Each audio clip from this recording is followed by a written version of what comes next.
स्वागत है NF news पर। मैं हूं आपके साथ ध्रुव है। 101 करोड़ रुपए का घोटाला, सरकारी जमीन पर अवैध कब्जा। फिर जब एक्शन शुरू हुआ तो एक एसडीएम की गिरफ्तारी और कौसर अहमद को खोज रही बाबा की पुलिस। जी हां, उत्तर प्रदेश में समाजवाद का ऐसा अनोखा रंग देखने को मिला जहां समाज का भला तो नहीं हुआ, लेकिन ग्राम समाज की जमीनों का ऐसा हाल हुआ कि देखकर आंखें फटी की फटी रह जाएं। जरा सोचिए, जिस सरकारी जमीन पर अस्पताल, स्कूल या पार्क बनना चाहिए था या फिर किसी और सरकारी काम में यूज किया जाना था, वहां रसूखदारों ने भ्रष्टाचार की ऐसी फसल बोई जो आज 101 करोड़ रुपए की मलाई बन चुकी है। मामला उत्तर प्रदेश के जिला संभल का है, जहां लगभग 6 दशक पहले एक फर्जी पट्टे से जमीन हड़पने की शुरुआत की गई। और असली चमत्कार तो तब हुआ जब सूबे में आई समाजवादी पार्टी की सरकार। तब नगर पालिका के तत्कालीन चेयरमैन और आजम खान के बेहद करीबी कौसर अहमद और तत्कालीन अधिशासी अधिकारी राजकुमार गुप्ता ने वो कर दिखाया जो इतिहास में दर्ज हो गया। अपने निजी फायदे के लिए जो कांड किया, अब उसका खुलासा हुआ तो सब सुनकर दंग रह गए। वो कहते हैं ना, पाप का घड़ा जब भरता है तो इस वक्त उत्तर प्रदेश में उसका हिसाब करने के लिए लखनऊ की कुर्सी पर बैठे हैं बाबा, जिनका एक्शन अब 101 करोड़ के महाघोटाले में शुरू हो गया है। क्योंकि योगी सरकार का साफ, सीधा और स्पष्ट संदेश है कि सरकारी जमीन को निगलने वालों को बख्शा नहीं जाएगा, उनसे जमीन उगलवा ली जाएगी और जो फाइलें दबाकर अधिकारी बैठे होंगे उनका भी हिसाब किताब कर दिया जाएगा। तो चलिए, संभल के 101 करोड़ के महाघोटाले के एक एक कड़ी से आपको रूबरू करवाते हैं। सबसे पहले मीडिया रिपोर्ट्स में जो दावा किया गया है वो जानिए। जांच एजेंसियों ने शाहजहांपुर के सहायक नगर आयुक्त राजकुमार गुप्ता को रिमांड पर लेकर कड़ी पूछताछ की। इस दौरान उनसे 100 से अधिक प्रश्न पूछे गए। पूछताछ में कौसर अहमद का नाम सामने आया, जिसके कहने पर 2013 में उच्च न्यायालय से सरकारी भूमि से जुड़ा एक मुकदमा वापस ले लिया गया था। ये वो दौर था जब समाजवादी पार्टी की सरकार थी, जिसके बाद करोड़ों रुपए की सरकारी जमीन के गबन का रास्ता साफ हुआ।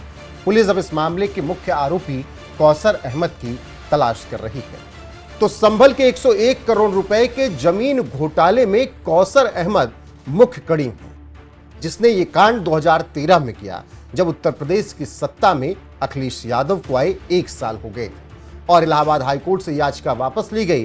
तो फिर मन मर्जी से जमीन को लूटा गया, अवैध कब्जा किया गया और आज 101 करोड़ रुपए इसकी कीमत हो चुकी है, जिसके बाद योगी सरकार का एक्शन शुरू हो चुका है। संभल का 101 करोड़ का भूमि घोटाला थोड़ा और विस्तार से समझ लीजिए।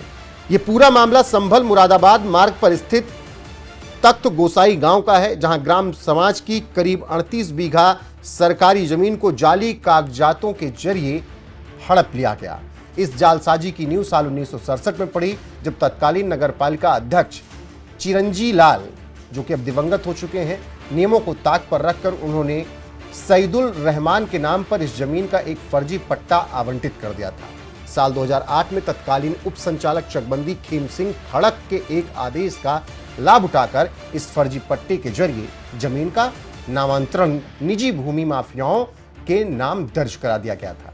इसके बाद सपा सरकार के कार्यकाल के दौरान तत्कालीन नगर पालिका अध्यक्ष कौसर अहमद और तत्कालीन अधिशासी अधिकारी राजकुमार गुप्ता ने अपने व्यक्तिगत लाभ के लिए इलाहाबाद हाई कोर्ट में चल रही नगर पालिका की याचिका को वापस ले लिया। इस कदम से सरकारी संपत्ति को पूरी तरह से ठिकाने लगाने का रास्ता साफ हो गया। बताया जा रहा है कि कौसर अहमद आजम खान का बेहद करीबी। तो इससे आप अंदाजा लगाइए कि किस तरीके से कौसर अहमद ने इतना बड़ा घोटाला कर दिया। इसके अलावा चिरंजी लाल, जो कि अब दिवंगत हो चुके हैं, उसके बाद खड़क, खेम सिंह, इन सब का नाम शामिल है इस घोटाले में। और इस घोटाले की जानकारी संभल के एसपी के बिश्नोई ने भी दी। क्या कुछ बताया उन्होंने, वो सुनिए। आज जनपद संभल में आज से 3 दिन पूर्व जिलाधिकारी महोदय और मेरे द्वारा एक 101 करोड़ रुपए की बेशकीमती जमीन, जिसके गबन का जानकारी है वो मिली थी। मौके पे गए थे, उसके बाद में उस जमीन को अतिक्रमण मुक्त भी करवाया गया था।